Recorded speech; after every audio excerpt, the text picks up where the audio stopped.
Hi, you're holding a device that probably weighs less than a paperback book, connects you to basically the entire planet, and fits in your pocket. 50 years ago, that would have been science fiction. Today, it's Tuesday. But how did we get here? Well, there's this one guy who basically looked at the world and said, "Nope, everything you know is wrong," and then proceeded to prove it, multiple times. What the heck is going on here? Meet Steve Jobs. Most people think he just made pretty phones and computers, but that's like saying Shakespeare just wrote some words on paper. This guy didn't just create products, he rewrote the rules of how humans interact with technology, how businesses operate, and honestly, how we live our daily lives. But here's the thing that'll blow your mind. He did it by being absolutely terrible at almost everything people thought mattered. Can't code? Check. Dropped out of college? Yep. Got fired from his own company? Oh yeah, that happened too. Yet somehow this guy managed to create not one, not two, but multiple industries from scratch, revolutionize entertainment, change how we consume media, and make technology so intuitive that your grandmother can video chat with someone on the other side of the planet without reading a manual. By the end of this video, you're going to understand exactly how one person's obsession with perfection and complete inability to accept good enough transformed literally everything around you. And trust me, this isn't just another feel-good success story. This is the blueprint for how to think so differently that you accidentally change the world. But first, let me show you something that perfectly captures what made Steve Jobs different from everyone else. In 1997, Apple was 90 days away from bankruptcy.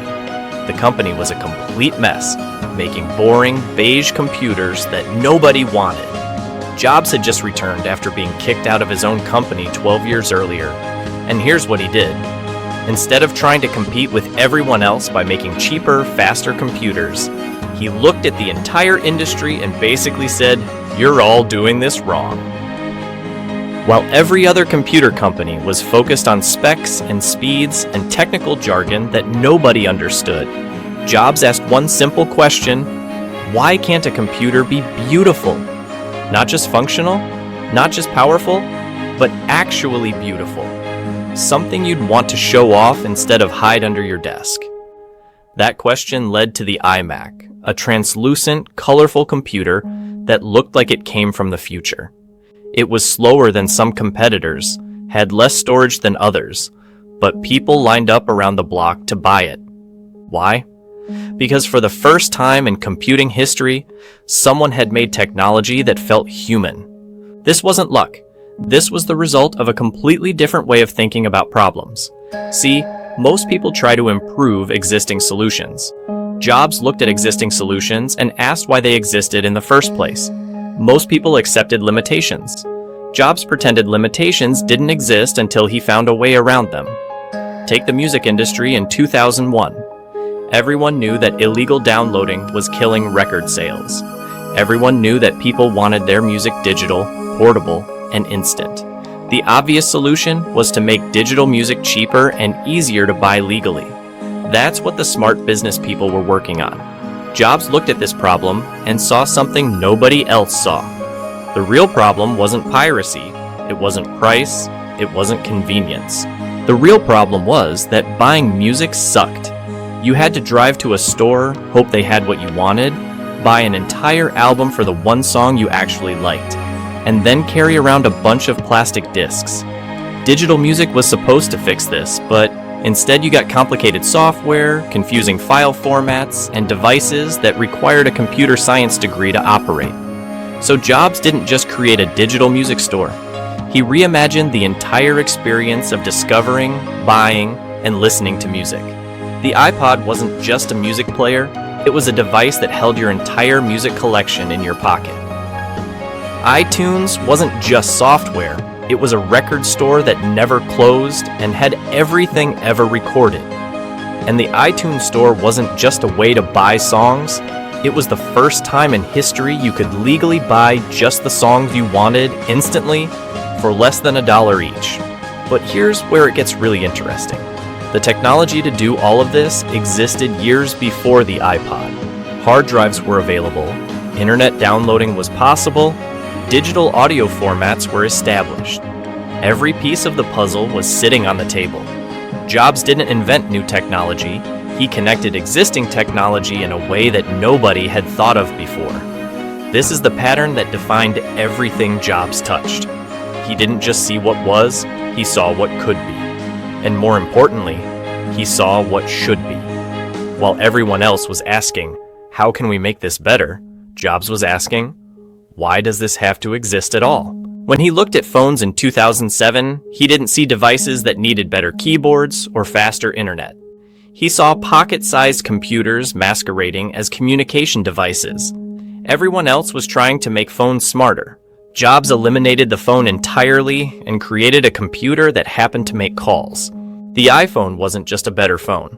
It was a completely different category of device. It was the first computer designed to be touched instead of clicked. The first device that assumed you were smart enough to figure things out without a manual. And the first piece of technology that was designed to disappear into your life instead of dominating it. But this transformation didn't happen overnight. And it definitely didn't happen smoothly. Jobs failed spectacularly multiple times. He created computers that were too expensive, phones that dropped calls, and software that crashed constantly. He got fired from Apple, started a computer company that almost nobody remembers, and spent years making movies about toys that most people thought would never work. What made him different wasn't that he never failed. What made him different was how he failed. Most people fail, and then try to fail less next time. Jobs failed and then asked why the thing he was trying to do needed to exist in the first place. Most people see failure as a reason to be more careful. Jobs saw failure as proof that he wasn't thinking big enough. This mindset led to some of the most audacious business decisions in modern history. When the iPod was selling millions of units and basically printing money for Apple, Jobs decided to kill it. Not because it wasn't working, but because he saw something better coming. The iPhone cannibalized iPod sales, but it created an entirely new market worth hundreds of billions of dollars. When the iPhone was dominating the smartphone market, Jobs started working on the iPad, even though everyone told him that tablets were a dead-end product category that nobody wanted. He didn't care what the market research said or what the experts predicted. He cared about what felt right. And that's perhaps the most important thing to understand about how Jobs changed the world. He didn't follow data, he didn't chase trends, and he definitely didn't listen to focus groups. He built products that he wanted to use, and then he convinced the world that they wanted them too. This approach sounds simple, but it's actually incredibly difficult. It requires you to trust your instincts even when everyone else thinks you're crazy. It requires you to bet everything on ideas that seem obvious to you but invisible to everyone else. And it requires you to be willing to throw away things that are working in order to create things that work better. But there's something even more fundamental driving all of this. Something that explains not just what Jobs did, but why he was able to do it when so many other smart, talented people couldn't. It's about how he thought about the relationship between technology and humanity and why that perspective changed everything. Everything. Most people see technology as a tool to solve problems. Jobs saw technology as a way to reveal possibilities that people didn't even know they wanted. While everyone else was asking, how do we make this device do more things? Jobs was asking, how do we make this device feel like magic? This distinction is crucial because it explains why Apple products didn't just work better than their competitors, they worked differently. When you picked up an iPhone for the first time, you didn't need training. Your fingers just knew what to do. When you opened a MacBook, you didn't hunt through menus to find what you needed. Everything was exactly where your brain expected it to be. But achieving this kind of intuitive design required Jobs to think backwards from how every other technology company operated. Instead of starting with what was technically possible and then figuring out how to market it, Jobs started with human behavior and then bent technology to match it. Take the development of the original Macintosh. Every computer at the time used text commands that you had to memorize and type perfectly. Jobs looked at this and said, humans don't think in command lines, Humans think in pictures and metaphors. So he created the first mainstream computer with a graphical interface where you could point and click on little pictures that represented real objects. The trash can wasn't called delete function subroutine. It was a trash can. Folders weren't directory structures, they were folders. You didn't execute programs, you opened applications. This wasn't just different terminology, it was a completely different philosophy about how humans and computers should communicate. But here's where Jobs really separated himself from everyone else. He didn't stop at making technology easier to use. He made it emotionally engaging. Apple products weren't just functional, they were objects you formed relationships with. The startup sound of a Mac wasn't just an alert, it was a greeting. The way an iPhone felt in your hand wasn't just ergonomics, it was intimacy. This emotional connection between humans and technology became the foundation for everything Apple created. It's why people camp out overnight for new iPhone releases. It's why switching from iPhone to Android feels like betrayal to some users. Jobs didn't just create customers, he created evangelists who genuinely believed that their choice of computer or phone said something important about who they were as people. And this is where the story gets really wild, because Jobs took this human-centered approach and applied it to industries that had nothing to do with computers. When he bought Pixar, he wasn't just getting into the movie business. He was proving that the same principles that made technology more human could make entertainment more meaningful. Traditional animation studios focused on technical achievement, better special effects, more realistic graphics. Jobs focused on emotional storytelling. While other studios were asking, how can we make this look more impressive? Pixar was asking, how can we make people care about a lamp or a fish or a robot? Toy Story wasn't revolutionary because of its computer graphics, though they were groundbreaking. It was revolutionary because it proved that audiences would emotionally invest in completely artificial characters if those characters felt authentic. This wasn't just a new way to make movies. It was a new way to think about the relationship between technology and human emotion. The success of Pixar gave Jobs something even more valuable than money. It gave him proof that his approach worked beyond technology. Human-centered design wasn't just a way to sell computers, it was a way to connect with people on a fundamental level, regardless of the medium. So when Jobs returned to Apple in 1997, he brought with him insights from filmmaking, storytelling, and emotional design that no other technology executive had. He understood that people don't buy products, they buy better versions of themselves. The iMac wasn't just a computer, it was a statement that you were creative, forward-thinking, someone who valued design and innovation. This psychological understanding led to one of the most brilliant marketing strategies in business history. Instead of talking about technical specifications like every other computer company, Apple advertising focused on what you could become. Think Different wasn't about computers at all, it was about identity. It said that choosing Apple meant choosing to be the kind of person who changed the world. But advertising was just the beginning. Jobs applied this same psychological insight to every aspect of the customer experience. Walking into an Apple store wasn't like visiting other electronics retailers, where you'd be bombarded by price tags and spec sheets. Apple stores felt more like art galleries, where products were displayed like sculptures, and employees acted more like curators than salespeople. Even the packaging became part of the experience. Unboxing an Apple product was designed to feel like unwrapping a gift, with layers that built anticipation and revealed the product in the most dramatic way possible. This wasn't accident, it was theater. Jobs understood that the first 30 seconds of owning a new device would determine how people felt about it forever. These details might seem trivial, but they represented a fundamental shift in how businesses thought about their relationship with customers. Most companies saw the sale as the end of their responsibility. Jobs saw the sale as the beginning of a relationship that could last decades. This long-term thinking allowed Apple to make decisions that seemed crazy in the short term, but brilliant in retrospect.